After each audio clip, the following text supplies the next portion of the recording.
ইন্ডিয়ার যেটা বললেন যে অ্যাডিশনাল ট্যারিফ, এই জিনিসটা কিন্তু মানে ফ্রম আ মানে business point of view we should not be very happy, because একটা মানে আমাদের ইন্ডাস্ট্রি আমি যতদূর বুঝি ওটা হলো যে মানে একটা দেশ বিপদে পড়েছে দেখে অর্ডার যদি আমার এখানে চলে আসে, এটা কিন্তু আমার জন্য ভালো কিছু না। কারণ কালকে আমার এখানে যখন বিপদ হবে, আমার এখান থেকে অর্ডার আবার চলে যাবে অন্য জায়গায়। সো মানে আমাদের ইন্ডাস্ট্রি যেটা মানে one of the major weaknesses, আমরা কোনো পার্টনারশিপ ডেভেলপ করতে পারিনি। যেমন টার্কিতে যদি দেখেন, টার্কিতে কিন্তু একটা ব্র্যান্ড গিয়ে কিন্তু ওই খালি অর্ডার প্লেস করে না, ওখানে বলে তোমার থেকে আমি $100 মিলিয়ন ব্যবসা নিব। এখন কীভাবে করব না করব এটা ওনারা করছে। হ্যাঁ, সো এই জিনিসটা শর্ট টার্ম, হ্যাঁ বলতে পারেন শর্ট টার্মে হ্যাঁ কিছু হয়েছে, কিন্তু ইন্ডিয়ার যে জিনিসটা আছে, ইন্ডিয়ার থেকে আমেরিকায় যে মেইন এক্সপোর্ট প্রোডাক্ট, ওটা কিন্তু আমাদের প্রোডাক্টগুলো না, খুব কম সংখ্যক। ওখানে মেইনলি ইজ হোম টেক্সটাইল, হ্যাঁ, যেটা পাকিস্তানে ডাইভার্ট হয়েছে। রপ্তানি হয় mostly is home textile based, and ওদের যে ক্যাটাগরিগুলো আছে আমরা ওগুলোর সাথে কম্পিট, হ্যাঁ, যেমন ব্যাকপ্যাকে দের ভেরি স্ট্রং, ভেরি বিগ। হ্যাঁ, ওটা আমরা বাংলাদেশে ওরকম আমরা করি না। ক্যাপস এগুলো আমরা ওরকম করি না। হ্যাঁ, গ্লাভস এই টাইপের কিছু প্রোডাক্ট আছে যেটা আবার বিজিএমের আন্ডারে, আন্ডারেই পড়ে যায়। আমাদের এখানে যেমন নিটে যেটা ছিল ওই, কিন্তু বাংলাদেশের অ্যাডভান্টেজ হলো যে আমাদের যে ব্যাকওয়ার্ড লিঙ্কেজ যে স্ট্রেংথটা আছে, এটা আবার ইন্ডিয়াতে নেই। কিন্তু লং রান যদি আপনি বলেন, ম্যানমেড ফাইবারে there will be some issues, especially যদি ইন্ডিয়ার মানে ট্যারিফ বাদ দিয়ে যে ফ্যাসিলিটিগুলো স্টেটগুলো দিচ্ছে, হ্যাঁ, পিএলএস এর আন্ডারে ধরেন প্রোডাকশন লিঙ্ক ইনসেন্টিভ স্কিম, ওখানে কিন্তু 10-15% ইনসেন্টিভ পাচ্ছে ওরা। হ্যাঁ, সো এইটা is a major advantage.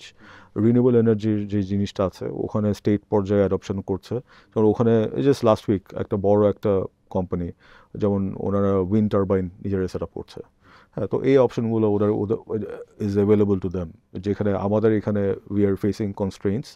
And especially ধরেন এখনও এত কিছুর পরে ইউরোপিয়ান ইউনিয়নের যে লগুলো আসছে, লেজিসলেশন আসছে কার্বন নিউট্রাল হওয়ার জন্য, যেমন ইপিজেডের ফ্যাক্টরিতে আমার হুইলিং চার্জ, যেমন আমার যে গার্মেন্টস থেকে, গার্মেন্টসে রুফটপে ওরকম পর্যাপ্ত পরিমাণ জায়গা নেই।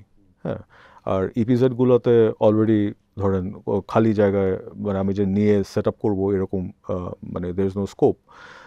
ওখানে যেমন হুইলিং চার্জ আজকে পর্যন্ত অ্যালাউ করছে না সরকার, তো ওখানে ফ্যাক্টরি কি বন্ধ হয়ে যাবে?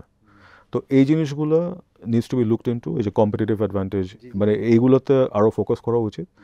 তারপরে রিসেন্টলি একটা মানে এখানে যে কন্ট্রাডিকশন থাকে, যেমন আমার ইন্ডিয়ার ট্যারিফ যদি 100%ও করে, কিন্তু বাংলাদেশের গভর্নমেন্টের পলিসি যদি মানে এতই কন্ট্রাডিক্টরি হয়, it tariff doesn't at the end of the day matter. Because for example মানে আমরা সবাই জানি যে ওই নেট নিউট্রালিটির কার্বন রিডাকশন যে জিনিসটা আসছে, রাইট? আমাদের সবাইকে এই বছর এনভায়রনমেন্টাল ছাড়পত্রের সময় আন্ডারটেকিং দিতে লেগেছে যে আমি জিরো ডিসচার্জ করবো। হ্যাঁ, জিরো ডিসচার্জ আমি একটা প্ল্যানও নিয়েছে আমার থেকে যে কবে করব, কবে নাগাদ করব। এখন জিনিসটা হলো স্পেশালি ইপিজেডে, যেহেতু আমার ফ্যাক্টরি ইপিজেডে, আমি ইপিজেডের মানে বলছি একটা প্রবলেম যে ওখানে সেন্ট্রাল ইটিপি, তো সেন্ট্রাল ইটিপি যদি থাকে, জিরো ডিসচার্জ তো আমি করব না, এটা বেবজা অথরিটি যাকে দিয়েছে ওনারা করবে। হ্যাঁ, সো এটা আমার থেকে কেন আমার ছাড়পত্র কেন ধরেন এত ডিলে করলো ওই সাইনটা নেওয়ার জন্য? It is contradictory. আর নাম্বার টু, আমি যখন জিরো ডিসচার্জ করতে যাব আমার এনার্জি কনজামশন 3 গুণ বেড়ে যায়। তো আমি একদিকে সোলার প্যানেল দিয়ে সব কমালাম, আবার একদিকে এটা করতে গিয়ে আবার বাড়ালাম, তাহলে তো আমার কম্পিটিটিভ অ্যাডভান্টেজ ওখানেই চলে গেলো।